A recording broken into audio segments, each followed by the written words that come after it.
हे guys, welcome back to my channel. आज आपण बनवणार आहे उत्तप्पा आणि उत्तप्पासाठी हे आंबवलेलं पीठ कसं बनवायचं ह्याची रेसिपी मी अगोदरच तुमच्याबरोबर शेअर केली आहे।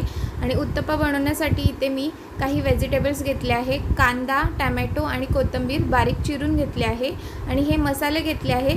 यामध्ये चाट मसाला आहे, जीरा पावडर आहे आणि लाल मिरची पावडर आहे। ते मी चाट मसाला वापरते आहे म्हणून मी मीठाचा वापर करत नाहीये। आता आपण गॅसवरती तवा गरम करायला ठेवला आहे। तर आता आपण उत्तप्पा बनवायला सुरुवात करूया। जसा डोसा बनवतात तशाच प्रकारे चमच्यामधून पीठ टाकून ते असं गोल गोल फिरवून घ्यायचं आहे तव्यावरती। आणि तेलाचा वापर करू नका, कारण हा नॉनस्टिक तवा आहे म्हणून मी तेलाचा वापर केला नाही आहे। नॉनस्टिक तवा नसेल तरच तेलाचा वापर करा। आता आपण यावरती सर्व प्रकारचे जे आपण मसाले घेतले आहे ते टाकून घेऊया। चाट मसाला, लाल मिरची पावडर आणि जीरा पावडर हे मी यावरती टाकून घेते आहे।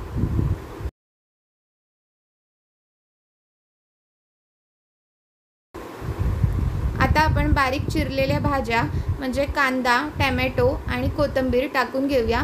यामध्ये तुम्ही तुमच्या आवडीच्या पण भाज्या वापरू शकतात, जसं की बीट आणि गाजर हे पण भाज्या तुम्ही वापरू शकतात, पण मी इथे टोमॅटो, कांदा आणि कोथिंबीरचाच वापर केला आहे।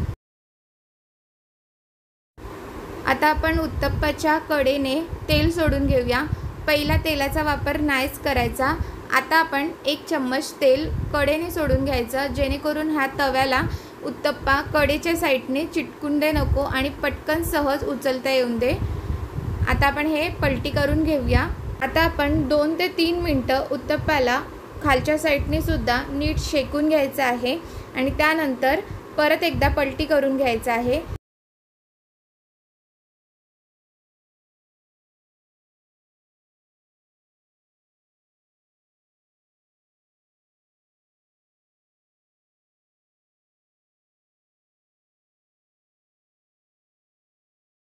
आता हा उत्तप्पा बनवून तयार झाला आहे। आता आपण प्लेटमध्ये काढून घेऊया आणि असं गरम गरम उत्तप्पा खायला तुम्हाला पण खूप आवडेल। ही रेसिपी नक्की ट्राय करा। आता आपण ह्या उत्तप्प्यासाठी बनणारी चटणी बघूया। तर इथे मी चटणी बनवण्यासाठी इथे मी घेतले आहे लिंबू, लसूण, मिरची, खोबरं आणि कोथिंबीर। इतकंच साहित्यामध्ये एकदम मस्तपैकी तिखट चटणी तयार होते। आता मिक्सरच्या भांड्यामध्ये आपण हे सर्व साहित्य काढून घेऊया आणि तुम्ही या चटणीमध्ये लिंबूचा वापर नक्की करा किंवा कैरीचा वापर करा, त्यामुळे चटणीला आंबटपणा येतो आणि खूप टेस्टी लागते ही चटणी।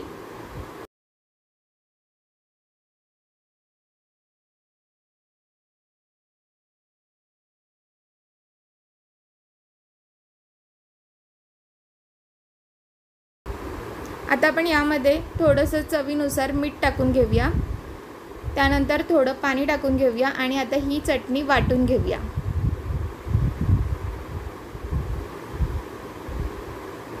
तर चटणी बनवून तयार झाली आहे। तुम्ही बघू शकतात एकदम टेस्टी चटणी तयार झाली आहे ही। आता मी उत्तप्पाची प्लेट तयार करून घेते।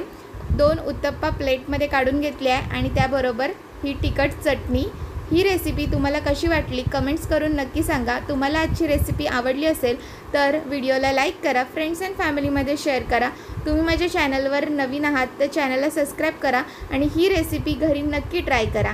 चला तर मग आता आपण भेटूया नेक्स्ट रेसिपी बरोबर नेक्स्ट व्हिडिओमध्ये।